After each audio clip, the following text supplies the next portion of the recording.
Apostle जी ये sister हैं कंवलजीत, ये दशमेश नगर के हैं, साथ में इनका छोटा बेटा है और ये अपने हस्बैंड की गवाही को बताना चाहते हैं। अपोस्टल जी उनकी तस्वीर हम स्क्रीन पर देखेंगे। इनका नाम है सरबजीत सिंह। ये बताते हैं कि इनके पति जो बचपन में जब 1 साल के थे तभी से उनकी आंखों में ऐसी प्रॉब्लम आ गई, कैटरैक्ट यानी कि मोतियाबिंद का रोग आ गया और तभी इनका ऑपरेट हो गया था दोनों आंखों का। बचपन से? बचपन में ही। अच्छा, छोटे होते ही? जब छोटा थे तो 1 साल की उम्र में ही दिखाई नहीं देता था, तो इनका तब ऑपरेट कर दिया गया था अपोस्टल जी। तो फिर ये ठीक हो गए थे डॉक्टरों के द्वारा? जी अपोस्टल जी, तब चश्मा लग गया था और ये ठीक हो गए थे। फिर आगे? और उसके बाद बताते हैं कि फिर बड़े होते गए, चश्मा था लेकिन चश्मा ज्यादातर लगाते नहीं थे, तो चश्मा लगाना भी छोड़ दिया। दुबई चले गए, वहां पर काम कर रहे थे अपोस्टल जी ये इन भाई। और बताते हैं कि जब लॉकडाउन की सिचुएशन थी उस समय ये सिस्टर को गुड न्यूज़ मिली थी और यहाँ पर चर्च में आ गई थी। और उसके बाद बताते हैं कि अचानक से ही जो इनके पति दुबई में हैं उनकी आंखों में धुंधलापन बढ़ना शुरू हो गया। पहले कम था, धीरे धीरे इतना ज्यादा बढ़ गया कि सामने पड़ा खाना भी दिखाई नहीं देता था इनको। और इनके पति जो थे वो 2 महीने की छुट्टी लेके इंडिया वापस आ गए और फिर इन्होंने बताया कि फिर इनका अलग अलग हॉस्पिटल में इलाज चलने लगा। अलग अलग हॉस्पिटल में जा रहे थे अपोस्टल जी, और फिर बताते हैं कि इतने ज्यादा डॉक्टर चेंज किए, रिपोर्टें, और बताते हैं कि बहुत ही ज्यादा इलाज करवाया।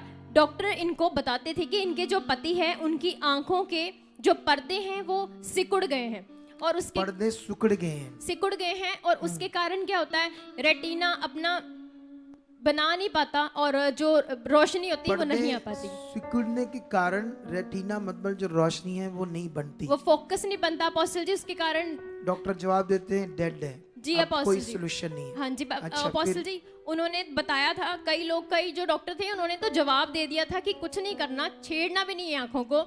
लेकिन एक आध डॉक्टर जैसे बड़े हॉस्पिटल में गए जैसे, तो उन्होंने बताया कि हम ऑपरेट कर देंगे। और इन्होंने फिर क्या किया कि ऑपरेट, कोई गारंटी नहीं है, क्या गारंटी कोई भी नहीं देता था। तो अपोस्टल जी बड़े हॉस्पिटल में गए, खर्चा भी बहुत किया, आंखों का ऑपरेट भी हुआ, लेकिन फिर भी जो आंखों में धुंधलापन था वो नहीं गया। उस समय ये सिस्टर जो यहाँ सुखपाल राणा मिनिस्ट्री में आ तो रही थी। सुनो देखो, उस दिनों में उन दिनों में ये नए थे। क्या थे ये लोग? ठीक है, नए मतलब अभी विश्वास के बारे में अच्छे से नहीं पता था। तो जब पता नहीं था तो कैसे बने रहेंगे ना परमेश्वर के साथ हालात में, कैसे हम जो प्रेयर करेंगे आपके ऊपर, उस प्रेयर को कैसे अपने मन में रखना है कि कैसे परमेश्वर आप कर चुके हो।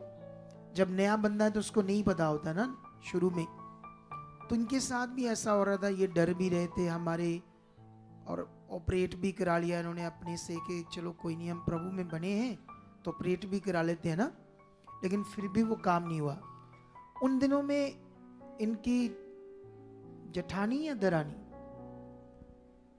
जयमसीरी पापा जी, जयमसी की दरानी पापा जी, दरानी, वो भटक गई। वो भी यहाँ जुड़ी थी, सुसमाचार देती थी, लोगों को जोड़ती थी। एक वो मिशन सा उठा था ना महाअभिषेक करके, उसमें भटक गई। तो चले गई तो ठीक है, जाओ, हमने कौन सा मना करना है ना किसी को, हर एक का अपना मन है। लेकिन जो शरीर में होता है ना वो विरोध करता है। वो बड़ा विरोध करने लगी है हमारा, लोगों को नेगेटिव करने लगी, लोगों को जा जाकर इनको भी बड़ा नेगेटिव किया, इनको भी ले गई वहां। तो वहां जाकर हालात बढ़ गया था ना, हालात बढ़ गया था।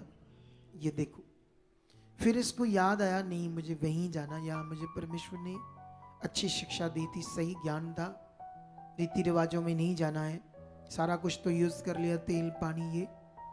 फिर ये वापस आ जाती है। फिर हम इसे समझाते, बन जाओ, देखना रिजल्ट आएगा, देखना परमेश्वर।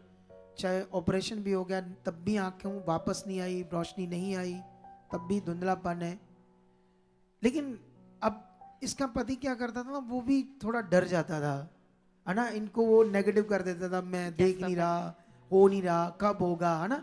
अपोस्टल जी इनके पति की आंखों की समस्या तो थी, साथ में इनको पेट में इन्फेक्शन भी हो गई, बीपी भी लो हो गया था। अब वो भी इनको नेगेटिव कर देता था, जिससे इनका विश्वास खराब हो जाता था।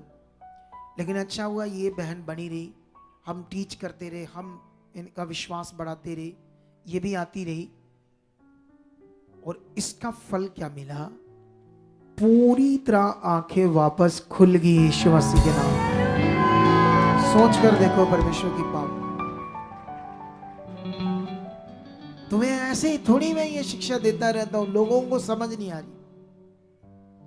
सोचो अगर ये ना बंद ही हो सकता, रीति रिवाजों में डेड ही रहता काम, लेकिन ये बन गई और जिससे वो आंखें वापस आई। अब वो वापस दुबई चला गया। दुबई ना, उसकी अच्छी जॉब थी वहां। हाँ जी, yes, कितने पापा सालों से वो लगा उस कंपनी में? जी। ओ पापा जी वो कंपनी तो बंद हो गई और न्यू कंपनी च गए। न्यू मिल गई है, हाँ जी। वो भी अच्छी है, हाँ जी अच्छी पापा। सैलरी है। हाँ जी, अच्छी सर। तो ये है परमेश्वर का सच्चा Yes. काम। इसे पकड़ कर रखना है गवाही को आप लोगों और को। साथ में अपोस्टल जी, इनका जो बड़ा बेटा है उसका भी वीजा अप्लाई किया, वो भी अब दुबई जा चुका है। वो भी पापा के पास आ चुका है। जी। वाह, ये सब बरकतें आ रही है जो भविष्यवाणियां कर रहा हूं मैं। तारीफ करो जोर से खुदावंत की, जोर कमाल से। करदा कमाल करदा यीशु मेरा मौजूद कमाल करदा, कमाल करदा कमाल करदा यीशु मेरा मौजूद कमाल करदा। आप भी चाहते हो ऐसे कामों को अपने जीवन में, तो आप भी यहाँ आ सकते हो सुखपाल राणा मिनिस्ट्री में, ताकि आप भी अपनी आशीष छुटकारा पा सको, चंगाई पा सको। हमारे चर्च का पता है GT road Manawala, Delhi public school, new bypass, Taran Taran road, Rajewal Chowk. आप अगर दूर से आ रहे हो या किसी दूसरी स्टेट से आ रहे हो तो आपको 2 या 3 दिन तक यहाँ चर्च में रुकना होगा, ताकि हम आपको वो बातें बता सकें जिससे आपका निश्चय छुटकारा होगा। ये हमारे हेल्पलाइन नंबर्स हैं। आप इन नंबर्स पर कांटेक्ट करके यहाँ चर्च में आ सकते हो, प्रार्थना करवा सकते हो। God bless.